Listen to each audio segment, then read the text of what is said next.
بسم اللہ الرحمن الرحیم۔ السلام علیکم۔ خلاصہ قرآن کے سلسلہ میں آج پارہ نمبر 17 کا خلاصہ پیش کر رہا ہوں۔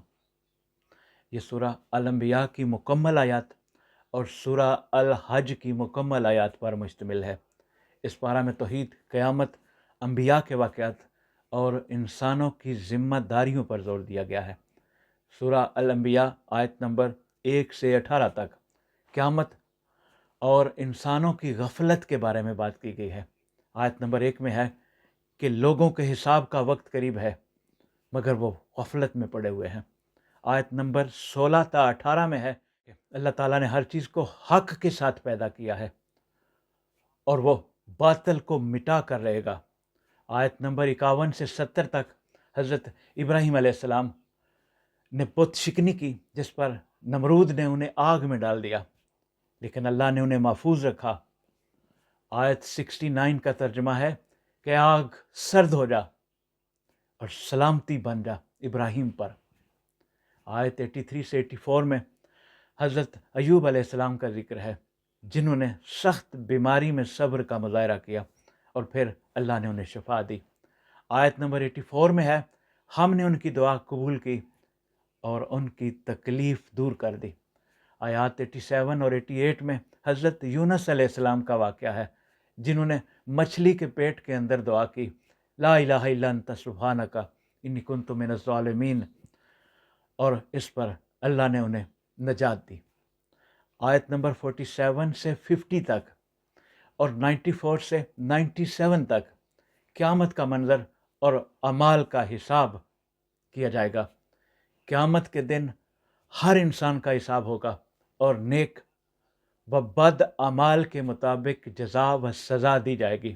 آیت نمبر 47 میں رب تعالیٰ فرماتا ہے ہم قیامت کے دن انصاف کا ترازو رکھیں گے۔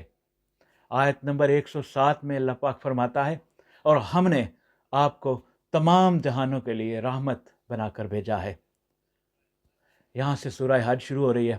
آیت نمبر 1 اور 2 میں قیامت کے ہولناک مناظر پیش کیے گئے ہیں۔ قیامت کا زلزلہ بہت خوفناک ہوگا اور لوگ شدید گھبراہٹ میں مبتلا ہوں گے۔ جس دن تم دیکھو گے کہ ہر دودھ پلانے والی اپنے بچے کو بھول جائے گی۔ آیات 26 سے 37 تک حج کی فرضیت اور اس کے مقاصد بیان کیے گئے ہیں۔ حضرت ابراہیم علیہ السلام کو خانہ کعبہ کی تعمیر کا حکم دیا گیا ہے۔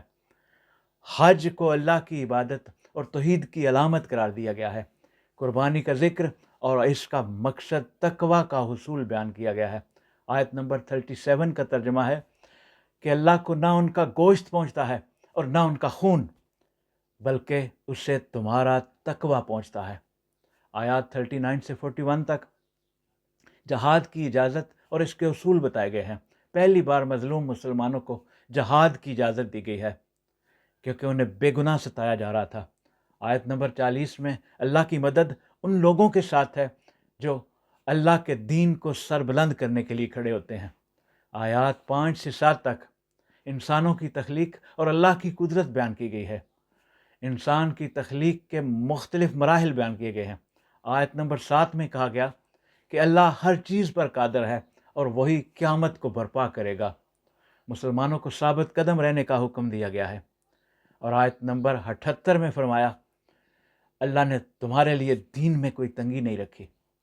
اس پارہ کے اہم اسباق یہ ہیں: نمبر 1، توحید کی عظمت۔ تمام انبیاء کا پیغام صرف ایک اللہ کی عبادت ہے۔ نمبر 2، صبر اور دعا۔ ایوب، یونس اور حضرت ابراہیم علیہ السلام کے واقعات سے سیکھنے کی ضرورت ہے۔ نمبر 3، قیامت کی تیاری۔ ہر شخص کو اپنے اعمال کے مطابق جزا و سزا ملے گی۔ اور آخر میں اجتماعی عبادات، حج اور قربانی جیسے اعمال تقوی کی علامت قرار دیے گئے۔ یہ تھا پارہ نمبر 17 کا خلاصہ۔ وما علینا الا البلاغ المبین۔ السلام علیکم۔